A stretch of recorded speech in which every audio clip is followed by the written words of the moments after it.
Hello and welcome to my channel. Today I'm gonna read you a storybook.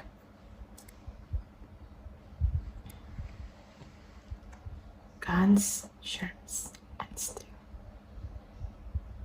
I hope you enjoy today's ASMR.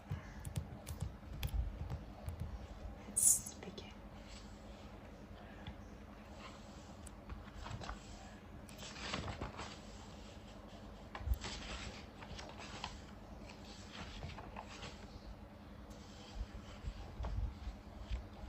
Chapter 1.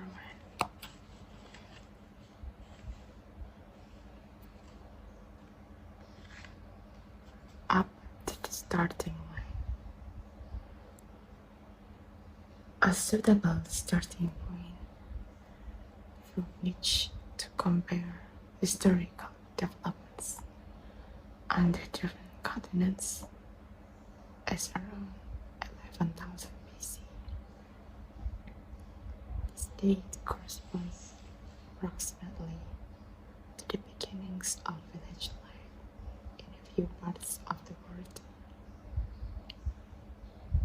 The first undisputed peopling of the Americas, the end of the Pleistocene era, a last ice age, and the start of what geologists term the recent era. Plant and animal domestication began in at least one part of the world within a few thousand years of that date. As of then, the people of some continents already had start or a clear advantage over peoples of other continents. If so, perhaps that head start amplified over the last 13,000 years.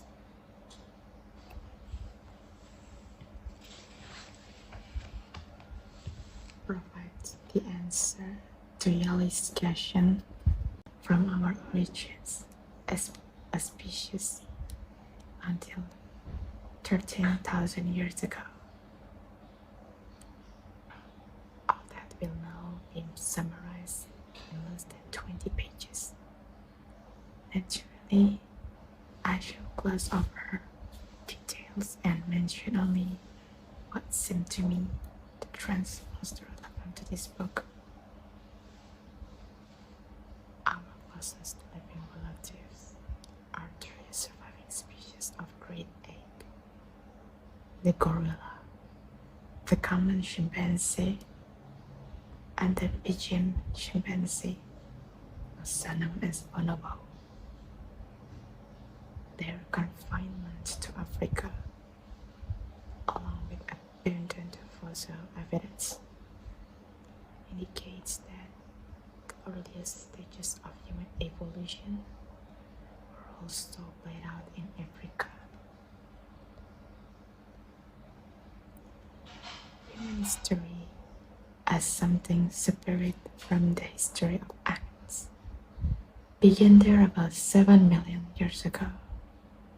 Estimates range from 5 to 9 million years ago. Around that time, a population of African apes broke up into several populations, of which one proceeded to evolve into modern gorillas, a second into the two modern chimps, and the third into humans. The gorilla line probably split off slightly before the split between the chimp and the human lines. Fossils indicate that the evolutionary line leading to us had achieved a substantially upright posture about 4 million years ago, then began to increase in body size and in relative width size around 2.5 million years ago. Those proto-humans are generally known as Australopithecus africanus, Homo habilis, and Homo erectus, which apparently evolved into each other in that seconds. Although Homo erectus, the stage reached around 1.7 million years ago, was close to us modern humans in body size. Its brain size was still barely half of ours. Stone tools became common around 2.5 million years ago. They were merely the crudest of flake or battered stones. In zoological significance and distinctiveness, Homo erectus was more than an ape, but still much less than a modern human. All of that human history for the first 5 or 6 million years after our origins, but 7 million years ago, remained confined to Africa. The first human ancestor to spread beyond Africa was Homo erectus, as is attested by fossils discovered on the Southeast Asian island of Java and conventionally known as Java Man.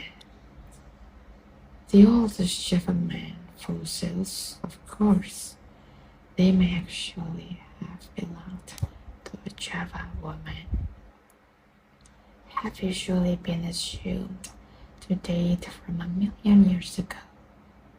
However, it has recently been argued that they actually date from 1.8 million years ago. Strictly speaking, the name Homo erectus belong to these Javan fossils, and African fossils classified as Homo erectus may warrant a different name.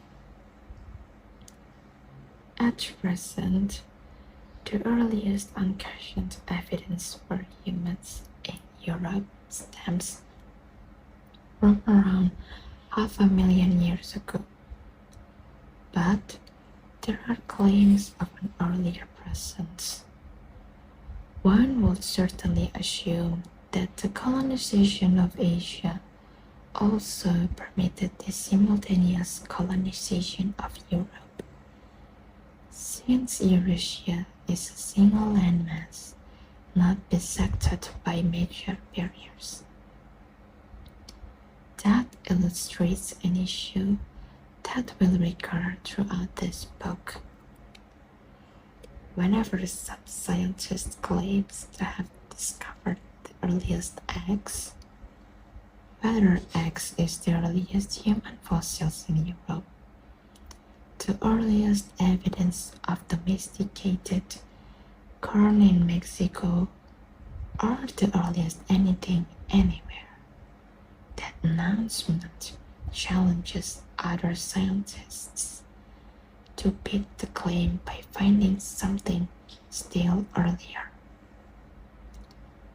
In reality, there must be some truly earliest X, with all claims of earliest access being false.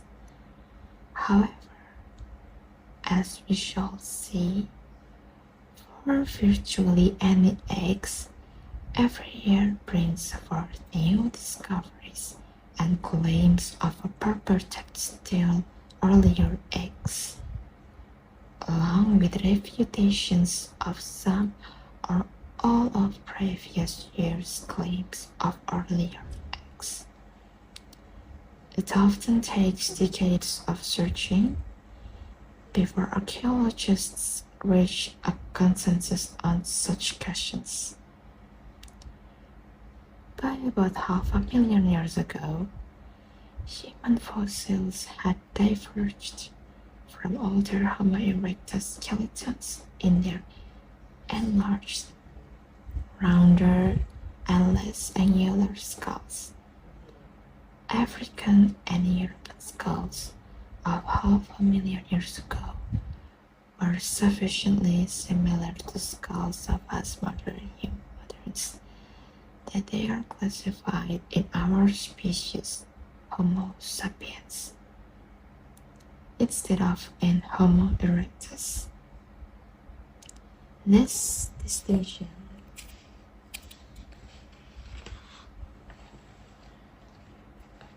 is arbitrary since Homo erectus evolved to Homo sapiens.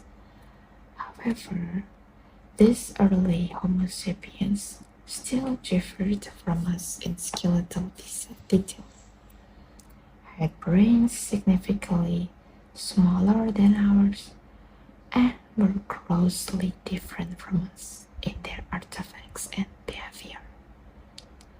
Modern stone tool making peoples, such as Yali's great-grandparents, would have scorned the stone tools of half a million years ago as very crude.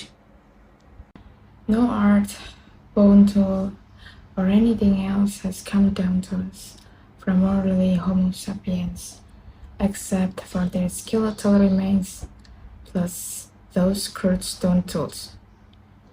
There were still no humans in Australia, for the obvious reason that it would have taken boats to get there from Southeast Asia. There were also no humans anywhere in the Americas, because that would have required the occupation of the nearest part of the Eurasian continent or Siberia, and possibly both building skills as well. The present shallow Bering Strait, separating Siberia from Alaska, alternated between a strait and a broad intercontinental bridge of dry land as sea level repeatedly rose and fell during the ice ages. However, both building and survival in cold Siberia were both still far beyond the capabilities of early Homo sapiens. After half a million years ago, the human populations of Africa and Western Eurasia proceeded to diverge from each other and from East Asian populations in skeletal details. The population of Europe and Western Asia between 130,000 and 40,000 years ago is represented by especially many skeletons, known as Neanderthals and sometimes classified as a separate species Homo neanderthalensis. Despite being depicted in innumerable cartoons except like brutes living in caves, Neanderthals had brains slightly larger than our own. They were also the first humans to leave behind strong evidence of burying their dead and caring for their sick. Yet, their stone tools were still crude by comparison with modern New Guinea's polished stone axes and were usually not yet made in standardized diverse shapes, each with a clearly recognizable function. The few preserved African skeletal fragments contemporary with the Neanderthals are more similar to our modern skeletons than to Neanderthal skeletons. Even fewer preserved East Asian skeletal fragments are known, but they appear different again from both Africans and Neanderthals. As for the lifestyle at the time, the best preserved evidence comes from stone artifacts sites. Although those Africans of 100,000 years ago had more modern skeletons than did their Neanderthal contemporaries. They made essentially the same crude stone tools as Neanderthals, still lacking standardized shapes. They had not preserved art. To judge from the bone evidence of the animal species on which they preyed, their hunting skills were unimpressive and mainly directed at easy-to-kill, not at all dangerous animals. They were not yet in the business of slaughtering buffalo, pigs, and other dangerous prey. They couldn't even catch fish. Their sites immediately on the seacoast lacked fish bones and fish hooks. They and their Neanderthal contemporaries still rank as less than fully human. Human history at last took off around 50,000 years ago, at the time of what I have termed of Great Leap Forward. The earliest definite signs of that leap come from East African sites with standardized stone tools and the first preserved jewelry, or ostrich shell pits. Similar developments soon appear in the Near East and in southeastern Europe. Then, some 40,000 years ago in southwestern Europe, where abundant artifacts are associated with fully modern skeletons of people termed Cro-Magnons. Thereafter, the garbage preserved at archaeological sites rapidly becomes more and more interesting, and leaves no doubt that we are dealing with the biologically and behaviorally modern humans. Cro-Magnon garbage heaps yield not only stone tools, but also tools of bone, whose suitability for shaping, for instance into fish hooks, had apparently gone unrecognized by previous humans. Tools were produced in diverse and distinctive shapes, so modern that their functions as needles, awls, engraving tools, and so on are obvious to us. Instead of only single-piece tools such as handheld scrapers, multi-piece tools made their appearance. Recognizable multi-piece weapons at Cro-Magnon sites include harpoons, spear throwers, and eventually bows and arrows, the precursors of rifles and other multi-piece modern weapons. Though sufficient means of killing at a safe distance permitted the hunting of such dangerous prey as rhinos and elephants, while the invention of rope for nets, lines, and snares allowed the addition of fish and birds to our diet. Remains of houses and soon clothing testify to a greatly improved ability to survive in cold climates, and remains of jewelry and carefully buried skeletons indicate revolutionary aesthetic and spiritual developments. Of the Cro-Magnon's products that have been preserved, the best known are their artworks.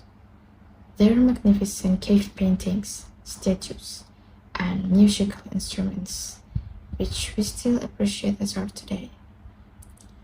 Anyone who has experienced firsthand the overwhelming power of the life-size painted bulls and horses in the Lascaux cave of southern western France will understand at once that their creators must have been as modern in their minds as they were in their skeletons. Obviously, some momentous exchange took place in our ancestors' capabilities beginning about 100,000 and 50,000 years ago. That great leap forward poses two major unresolved questions regarding its triggering cause and its geographic location. As for the cause, I argued in my book, The Third Chimpanzee, the perfection of the voice box, and hence for the anatomical basis of modern language, of which the exercise of human creativity is so dependent. Others have suggested instead of that a change in brain organization around that time, without a change in brain size, made modern language possible.